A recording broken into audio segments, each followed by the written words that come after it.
Bien, el tema hoy lo quiero empezar haciendo una pequeña presentación del seminario, de lo que es el seminario, y luego entraré ya en la presentación específica de la ponencia de hoy, ¿no?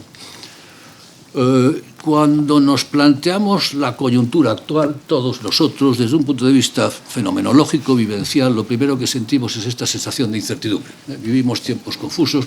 Ortega, en una situación parecida, decía: no sabemos lo que nos pasa y eso es lo que nos pasa. Y esto es en buena medida cierto, ¿no? Hace tiempo que los sociólogos hablan de una modernidad líquida, los sólidos se desvanecen en el aire, las instituciones cambian. Ulrich Beck hablaba de que estamos modernizando la modernidad. Hicimos una primera modernización, estamos en la segunda. Los sociólogos hace mucho que utilizamos el prefijo postindustrial, poscapitalista, posmoderno, posburgués. Ya no sabemos dónde estamos más allá de... Y al mismo tiempo se nos acumulan los cisnes negros, los eventos inesperados, uno tras otro. Aquí está la caída de la URSS, el 11S, la primavera árabe, la recesión, Brexit de Trump, incluso la pandemia, aunque esto es discutible en qué medida ha sido realmente un cisne negro. La causa de esta incertidumbre, a mi entender, es que nos encontramos en un punto de inflexión histórico, incluso me atrevo a decir un punto de inflexión civilizacional. Es decir, el futuro ya no es lo que era. Y ello porque cuando hay un punto de inflexión, proyectamos el pasado hacia el futuro, es lo que llamamos experiencia, es sensato, es razonable, pero cuando hay un punto de inflexión proyectas el pasado hacia el futuro y te equivocas y tropiezas. Y tropiezas porque las cosas no son así, no son según lo esperado. ¿Cuál es la reacción natural y lógica ante una situación así de incertidumbre, en la que el futuro nos está sorprendiendo constantemente? Pues lo que tenemos que hacer es tomar distancia, objetivar nuestra situación, ¿no? Un gran sociólogo del conocimiento alemán, Max Scheler, decía que conocer es alejarse de la realidad, alejarse para impedir que la visión de los árboles te opaque la visión del bosque. Lo importante es ver el bosque. Y eso es lo que tenemos que hacer en este momento. Esta es la idea un poco de este seminario. Tomar distancia en el espacio y en el tiempo. En el espacio para ver la totalidad de la sociedad humana. Hablaré de que por vez primera somos una sola sociedad. Descentrarnos, globalizar la mirada. Y también en el tiempo, recular. Vernos en el largo plazo, tener perspectiva, ver la película y no solamente las fotografías. Max Weber utilizaba una expresión que a mí me gusta mucho: hay que adoptar una perspectiva histórico-universal, es decir, una perspectiva global en el espacio y en el tiempo, las dos cosas. Y yo creo que esto es lo que vamos a intentar hacer en este seminario. Y ello porque, entre otras cosas, España, en este momento de la sociedad, es casi lo contrario de lo que proponía Max Scheler. Por una parte, hay un fuerte adentrismo, escaso interés por el entorno exterior, escaso interés de la opinión pública, de los medios de comunicación, de los políticos, por supuesto. Hay una visión nacional, como mucho, con frecuencia regional, provincializada, escasamente europea, mucho menos global. Y hay un cortoplacismo, vamos de evento en evento, de suceso en suceso, golpeados constantemente por la comunicación de los medios, que nos llega de mil modos, e incapaces de captar la envolvente, incapaces de captar la película propiamente, que es lo que necesitamos. Sin embargo, y frente a esto, en el Instituto Elcano, y yo lo repito ahora, hemos tratado de gestionar este mantra: el futuro de España está fuera de España. Y esto en buena medida es verdad. Lo vemos en este momento, lo vemos en la crisis económica, con los programas de la Unión Europea, lo vemos con la pandemia, lo vemos con el cambio climático, con tantas otras cosas. En buena medida, como digo, el futuro de España está fuera de España. Este es el objetivo de este seminario, la idea: pensar el siglo XXI, la política, la economía, la sociedad, la tecnología, el trabajo, siempre tomando distancia, con una visión global. Haremos 10 sesiones al año y es un seminario que pretende ser continuo, renovable, al hilo de la agenda y actualizable al hilo de los temas de la agenda. En este momento tenemos ya 3 sesiones hasta el verano, más una sobre las energías renovables, otra sobre globalización y una tercera sobre el cambio climático. Y con posterioridad pretendemos ir abordando temas sobre pobreza, desigualdad, democracia, calidad de la democracia, tecnología, trabajo, posverdad, pandemia, China, África, América Latina, etcétera, un poco al hilo de la propia actualidad, pero, como decía, siempre tomando distancia. Esto es un poco la presentación que quería hacer de este seminario, el objetivo de este seminario, y paso a la ponencia de hoy, Post-Occidente, entre interrogantes, como se ve, y luego trataré de explicar por qué, ¿no? Voy a desarrollar 4 ideas y espero no ser muy largo. Rafael, que como eres moderador, si me paso, me das un toque, ¿no? En primer lugar, hacer una descripción de lo que está ocurriendo. Yo lo llamo la gran transformación, una gran transformación. En segundo lugar, haremos un análisis causal, que es lo que hay debajo, cuál es la estructura profunda de esa gran transformación. Analizaremos muy brevemente la globalización, creo que está siendo muy positiva. Plantearé el gran problema del siglo XXI, que es un déficit creciente de gobernanza global, un problema de desgobierno global. Y, finalmente, analizaré que a falta de esa gobernanza global lo que tenemos es una multipolaridad asimétrica en un mundo neo-westfaliano de hombres fuertes y de instituciones débiles que se autocratiza. Esta es una palabra que está en este momento de moda en muchos análisis que estoy leyendo últimamente de centros que monitorizan el estado de la democracia en el mundo. Hablan de una autocratización del mundo en este momento. Bien, la primera idea, estamos en la tercera gran transformación de la humanidad. Hubo una gran transformación con la revolución del Neolítico, que no fue una revolución porque duró miles de años, pero sí la revolución industrial del 19, esa sí fue una revolución. Si comparamos la actual con la revolución industrial, lo que nos encontramos es que la actual es mucho más extensa, es mucho más profunda y es mucho más rápida. Las tres variables con las que medimos el cambio social, la amplitud, la profundidad y el ritmo, en las tres esta es mucho más fuerte de lo que fue la revolución industrial. Es más extensa porque afecta a la totalidad del mundo. La revolución industrial afectó solo al mundo noratlántico, como sabemos, Europa, Estados Unidos, algún otro país, pero poco más. En este momento todo el mundo, incluso África. África en este momento, los países africanos son los que están creciendo más rápido. Y de hecho, ya desde comienzos de este siglo, los países africanos están creciendo más rápido que Asia. Por tanto, se están incorporando claramente a este proceso globalizador y a esta gran transformación. En segundo lugar, es más profunda. Y aquí una variable fundamental a tener muy presente es la urbanización. Por vez primera en el año 2007, la población urbana del mundo superó a la población rural. Esto es un fenómeno, por vez primera en la historia de la humanidad. Y continúa, la urbanización continúa a un ritmo absolutamente alocado. Estos son datos de Naciones Unidas. Nos dicen que para el año, dentro de nada, el 2030, tendremos en el mundo 40 ciudades de más de 10 millones de habitantes, de las cuales probablemente más de la mitad no sabemos ni dónde están. No sé si habíais oído hablar de Wuhan, yo ciertamente no, antes de la pandemia, y tiene 10 millones de habitantes. Vamos a tener más de 40, y otras 60 entre 5 y 10 millones de habitantes. ¿Por qué traigo esto?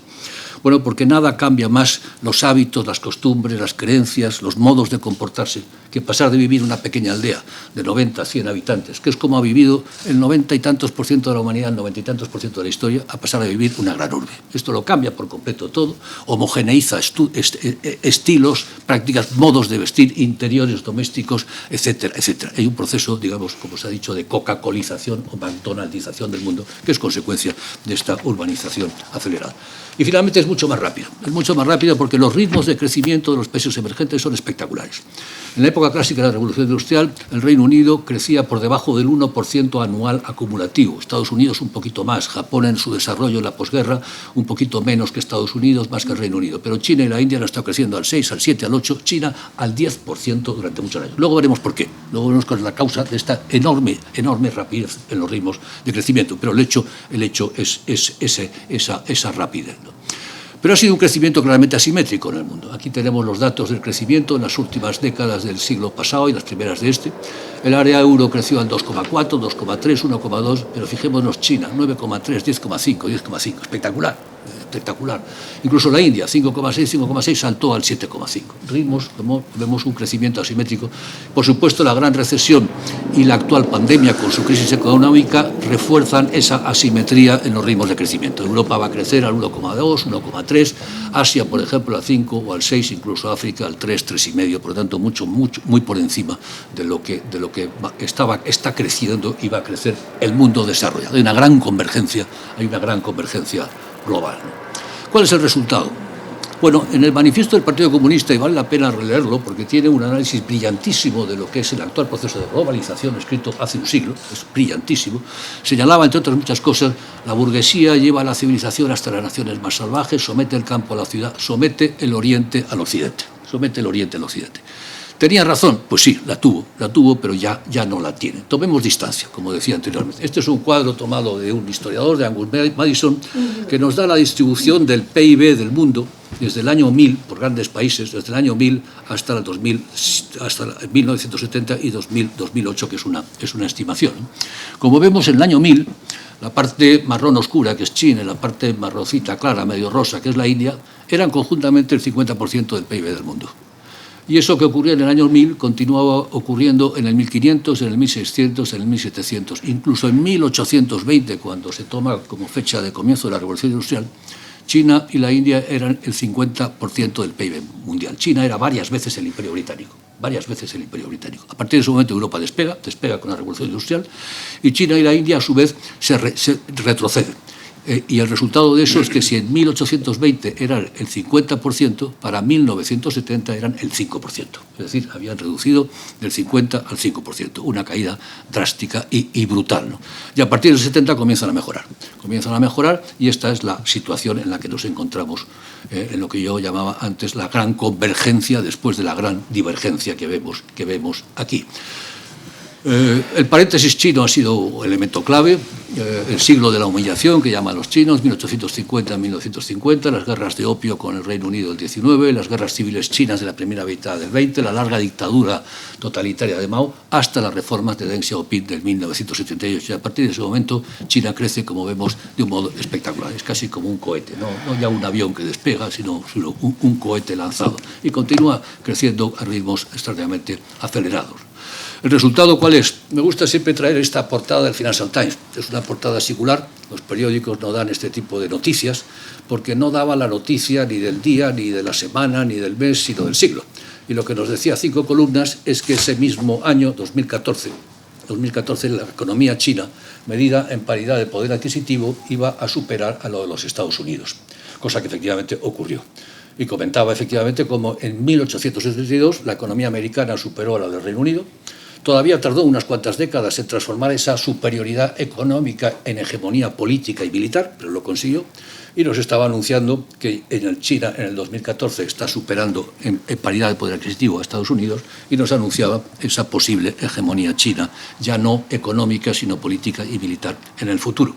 Y de hecho se prevé que para el 2028, pasado mañana, la economía china, medida ya no en paridad de poder adquisitivo, sino en dólares nominales, supere a lo de los Estados Unidos. Algo que puede ocurrir en el de 25, en el 28, en el 30 o en el 35, pero que sabemos casi con seguridad que va a ocurrir en los próximos años. Y detrás de la economía china tenemos otro montón de ellos. Traigo aquí el crecimiento de la economía india tras el proceso de las reformas liberalizadoras de Mohammed Singh en el año 91, como vemos también un crecimiento absolutamente espectacular. Esta es la descripción. Vayamos al análisis causal. ¿Qué es lo que hay debajo? ¿Cuáles son las causas de esta gran transformación? Y básicamente dos. Hay muchas, por supuesto, pero básicamente dos. Por una parte, una divergencia demográfica entre el este y el oeste, que se ha venido a acoplar con un proceso de convergencia tecnológica entre el este y el oeste, es decir, un proceso de difusión de tecnologías. La demografía es clave. Dicen que Augusto Comte dijo que la demografía es el destino. No es verdad, lo hemos buscado en los libros, no está, es una leyenda urbana, pero si no lo dijo debería haberlo dicho porque es verdad. Y este es un cuadro, este es un gráfico que vale la pena recordar siempre, ¿no? Lo que nos da es la evolución de la población del mundo, desde 1800 hasta el 2050, son estimaciones. Como vemos, en 1950 el mundo tenía aproximadamente 3.000 millones de habitantes, estoy hablando de números redondos. Para el 2000 se habían doblado, en este momento estamos en 7.900 millones de habitantes, para el 2050 serán 9.500 millones y luego se estabilizan. Aproximadamente, por hacer números redondos, hemos pasado de 3.000 a 9.000 millones de habitantes en un siglo, en 100 años. Esto es brutal, esto significa una presión enorme sobre todo tipo de recursos. Pero tan importante como ese crecimiento enorme de la población es saber dónde se ha dado. Y como vemos, la parte azulita clara de abajo, lo que nos da es el crecimiento en los países desarrollados, que ha sido prácticamente nada. Y todo el crecimiento se ha dado en lo que en su momento llamábamos el tercer mundo y hoy llamamos mundo emergente. ¿Cuál es la consecuencia de este desequilibrio demográfico? Aquí lo tenemos de nuevo con datos de Angus Maddison. Europa era el 25% de la población hace un poquito más de siglo, cuando nace mi padre, por lo tanto no hace tanto, era 1 de cada 4 ciudadanos del mundo era europeo. Cuando yo nazco, mediado del siglo, ya no es 1 de cada 4, es 1 de cada 5, es un 21%, un 20%, en este momento es el 7% y descendiente. Asia era y es el 60% y va a seguir siéndolo, es decir, hay prácticamente 6 asiáticos por cada europeo. África está creciendo, es el 20%, llegará al 21-22%. Por lo tanto, éramos muchos y somos muy pocos en el mundo. Y el peso demográfico del mundo se ha ido claramente a Asia, donde está más de la mitad, el 60% de la población del mundo. Divergencia demográfica, pero sin embargo convergencia tecnológica. ¿Qué quiero decir con ello? Bueno, algo que es una constante en la historia de la humanidad, que es la difusión. Los antropólogos hablan siempre de difusión, de innovaciones. Innovar es difícil, es costoso. Copiar a quien ha hecho una innovación es muy fácil. Y la gente sabe copiar, y copiamos todo tipo de cosas. Es mucho más fácil copiar que inventar. Por ello copiamos, como digo, a quien ha inventado un procedimiento menos contagioso. Es lo que se ha dado en llamar en economía la ventaja de llegar al último. Es decir, incorporas las últimas tecnologías y creces muy rápido. Es lo que hizo la Alemania guillermina en relación con el Reino Unido, Japón posteriormente, el G8, los tigres asiáticos, etc. ¿Qué es lo que se copia? Pues se copia todo tipo de innovaciones, duras o blandas. Se copia tecnología, productos, hardware, cosas, el motor de combustión, el Kalashnikov o lo que sea. Pero se copia también good governance, software social, cultura. Se copia el rule of law, las auditorías, las hipotecas, etcétera, etcétera. Eso también se copia. Y esa difusión de tecnologías da lugar a un proceso lento, pero proceso de convergencia de productividades per cápita. Los trabajadores que incorporan esas tecnologías aumentan su productividad. Aquí vemos, por ejemplo, cómo ha crecido la productividad china comparada con la de los Estados Unidos. Sigue estando por debajo de la de los Estados Unidos, es un poco superior al 20%, pero es como China, como se ha señalado, es una low productivity superpower. Son 1.300 millones de habitantes, con poca productividad, pero 1.300. Los otros tienen más productividad, pero son 320, me parece, en este momento, ¿no? Crecimiento de la productividad per cápita en Asia, como vemos, a comienzos del siglo han ido creciendo al 6, al 7, al 8, al 10% en todos los países asiáticos. Y entonces el tamaño demográfico cuenta, y cuenta mucho. El PIB de un país no es sino la población por la productividad per cápita. Al converger la productividad, el porcentaje de población de un país marca tendencialmente el porcentaje de PIB mundial que produce. Si Europa es un 10% de la población del mundo, pues será un 10% del PIB aproximadamente. Y de este modo, las tendencias demográficas se han transformado en potencias económicas. Y las potencias económicas, veremos, se transforman inevitablemente también en potencias políticas y potencias militares, las dos cosas, ¿no? Aquí vemos cómo se ajusta el PIB a la población. Cogemos el caso de Europa, el amarillo. Europa en 27 es el 15% del PIB mundial. Es solo el 7% de la población. Para el año 2050 se espera que ese 15% se reduzca al 9%. Se ajusta el PIB a la población. La India es al contrario. La India es el 7% del PIB mundial, pero es el 17% de la población, y para esas fechas, en 2050, será ya el 15% del PIB mundial. Estados Unidos y China China está ya prácticamente equilibrada. Es el 18% del PIB mundial, 18% de la población, será como mucho el 20% del PIB mundial. Hay un ajuste, en definitiva. El PIB, el porcentaje de PIB de un país tiende a aproximarse al porcentaje de población de ese país sobre el total mundial, a medida que se produce convergencia de productividad. Vemos las potencias demográficas y sus potencias económicas. Estos son los datos del FMI de paridad de poder adquisitivo. China es la primera economía del mundo, por delante de la Unión Europea y de Estados Unidos. La India ha superado a Japón, y aquí tenemos Indonesia, Brasil, México, Turquía, Corea del Sur, España, que estábamos en el G8, debíamos de haber entrado, pues en este ranking estaríamos en lugar 15º y probablemente seguiremos descendiendo. Las potencias demográficas se transforman en potencias económicas, y las potencias económicas se transforman en potencias políticas. ¿Por qué? Bueno, pues porque tienen capacidad de compra, tienen capacidad de negociación. Hu Jintao primero y después Xi Jinping se han paseado por el mundo con la chequera y compro el cobre chileno, la soja argentina, el petróleo, o no, hago una inversión, hago un puerto, concedo un préstamo, o no lo hago. La mitad de los países de Naciones Unidas son muy pequeños, de menos de 5 millones de habitantes, y es facilísimo comprar su voto. ¿Cuál es el resultado? Estos son datos del ICFR, precisamente, un estudio muy interesante, que ponía de manifiesto cómo en los años 90 la Unión Europea ganaba el 72% de las votaciones en la Asamblea General de Naciones Unidas. Y en ese momento China solo ganaba el 48%. Pues bien, 20 años más tarde se ha dado la vuelta. La Unión Europea solo gana el 49% de las votaciones y China gana el 74%. ¿Por qué? Pues porque se ha molestado en comprar a los países pequeños de Naciones Unidas, especialmente a todo el conjunto de países africanos. Y sinceramente se transforman en potencias militares. Países que crecen al 7, al 8, al 9, al 10% necesitan una inmensa cantidad de recursos. Esos recursos los tienen, vamos aquí al gráfico, los reciben por el Índico, especialmente por Malaca. Por Malaca pasa el 80% de los recursos naturales que tiene Japón, China, etcétera. ¿Cómo no controlar eso? Y para asegurarse el suministro necesitan asegurarse las rutas marítimas, y para asegurarse las rutas marítimas tienen que construir armadas oceánicas, Blue Water Armies, y la están construyendo los dos, China y la India. Y para asegurar la logística de esas armadas oceánicas tienen que construir bases militares, y las están construyendo China a un lado y a otro de la India, y en Pakistán y en África del Este, etcétera, etcétera. Es decir, se transforman a su vez en potencias militares porque no pueden no hacerlo, no pueden no asegurarse el suministro de materias primas. ¿Qué consecuencias tiene ello? Lo voy a ver muy rápido. Básicamente buenas. La verdad es que antes de la gran recesión y de la pandemia, y gracias a la globalización, el mundo tenía más salud, más prosperidad, libertad, menos pobreza, más educación y cultura y más igualdad. Por lo tanto, iba muy bien, muy bien el mundo. Esto concretamente tendríamos que analizar la pandemia cómo afecta, pero las grandes tendencias no las modifica sustancialmente. La esperanza de vida se ha multiplicado de 25 a 70 años. Este es el mejor indicador de bienestar. No hay otro mejor, especialmente para los que tenemos más de 70 años. No es broma, ¿no? Esta mejora de la esperanza de vida. El PIB per cápita vemos cómo ha estallado también, de nuevo es como un cohete lanzado, insisto, esto es el PIB per cápita mundial, en dólares constantes. La mayoría relativa de los países de la población son democráticos, ha habido una tercera oleada democratizadora que se ha ralentizado pero que resiste. El índice de desarrollo humano ha mejorado, que es un indicador, como vemos, muy inclusivo, porque tiene muchas cosas y no solamente el PIB, e incluso decrece la desigualdad en el mundo. No voy a entrar a analizar la llamada curva del elefante de Branko Milanovic, tenemos tiempo después de hacerlo, sí hay preguntas sobre ello, pero la desigualdad ha aumentado en los países, pero no en el mundo en su conjunto. Cuando consideras el mundo como un solo país, la desigualdad en el mundo ha decrecido significativamente. Esto es la infraestructura, como decía. Hemos hecho una descripción y hemos analizado los elementos causales y las tendencias inevitables de demografía a economía, de economía política a potencia militar.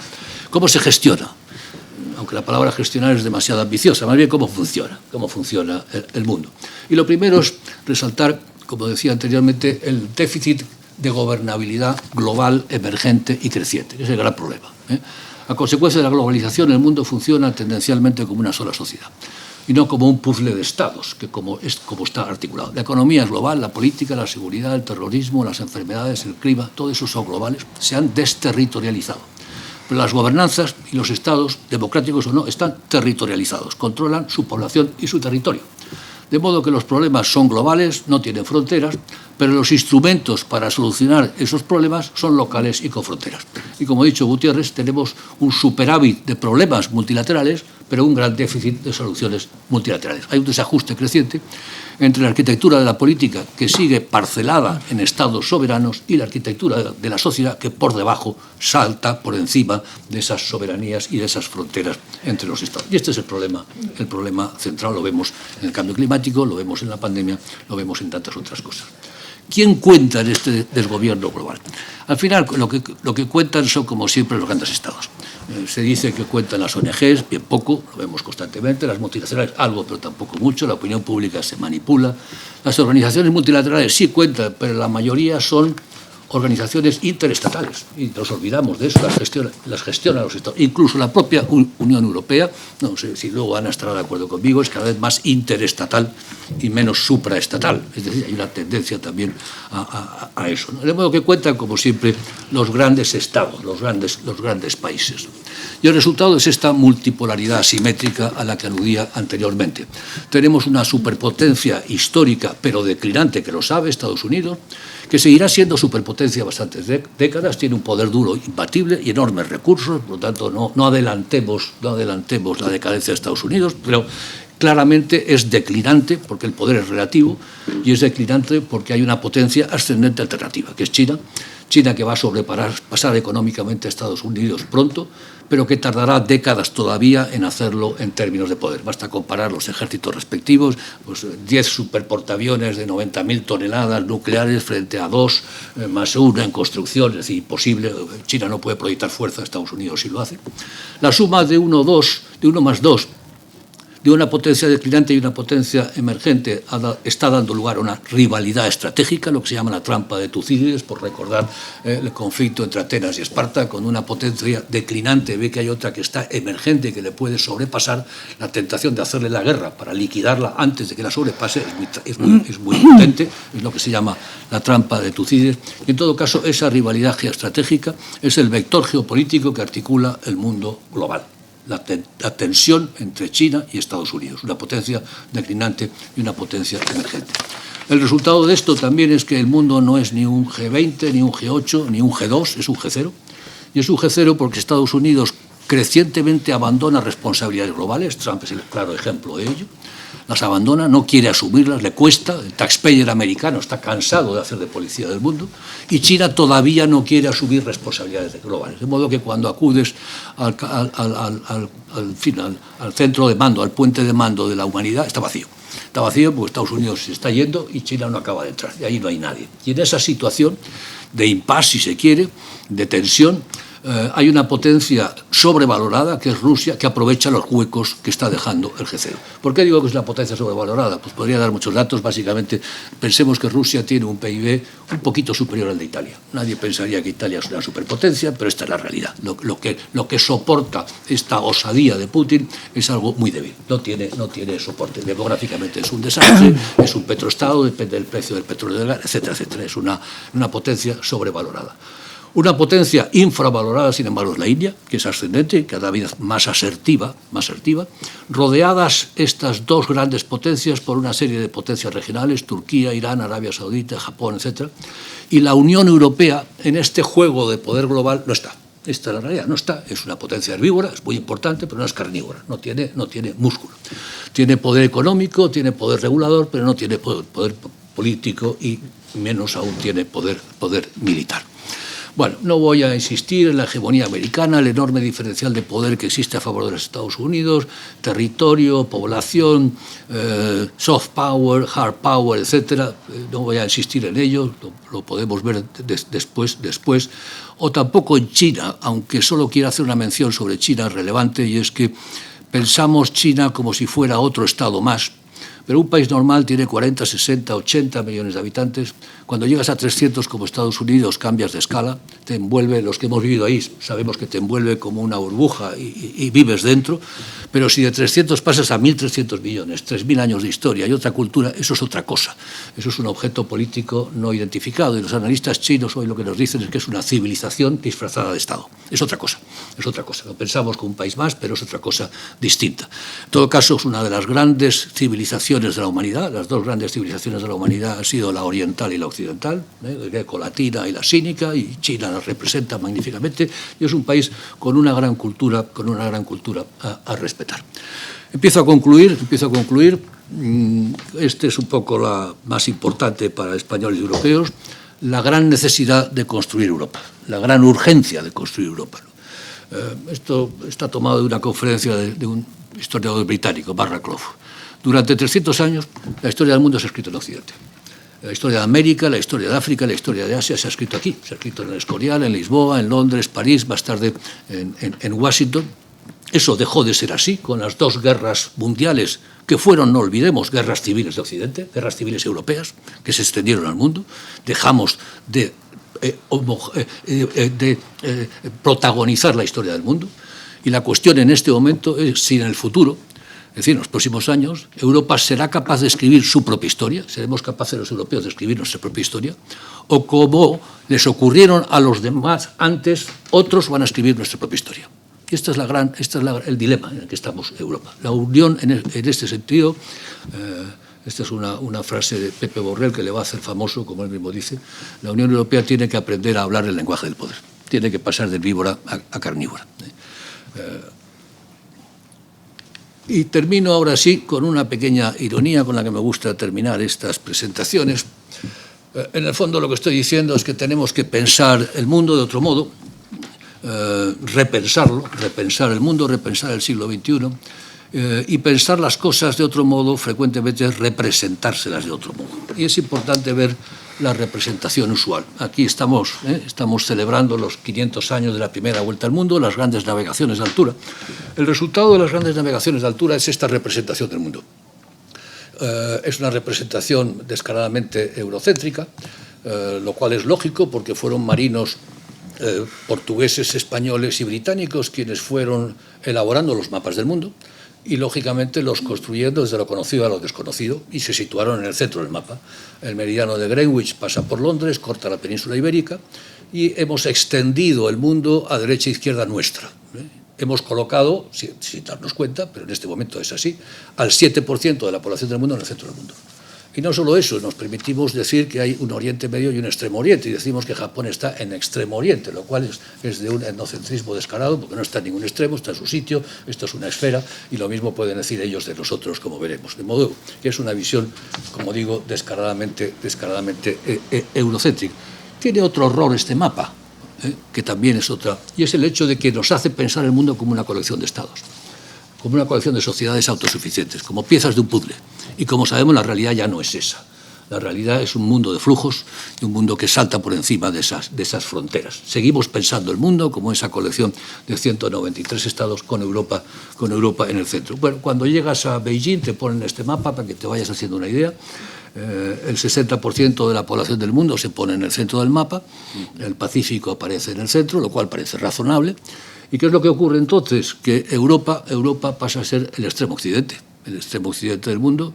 Aquí estábamos en el centro del mundo, aquí estamos en el extremo occidente, y las Islas Británicas y la península ibérica, que estaban realmente en el centro del mundo, pasan a ser el extremo occidente del extremo occidente.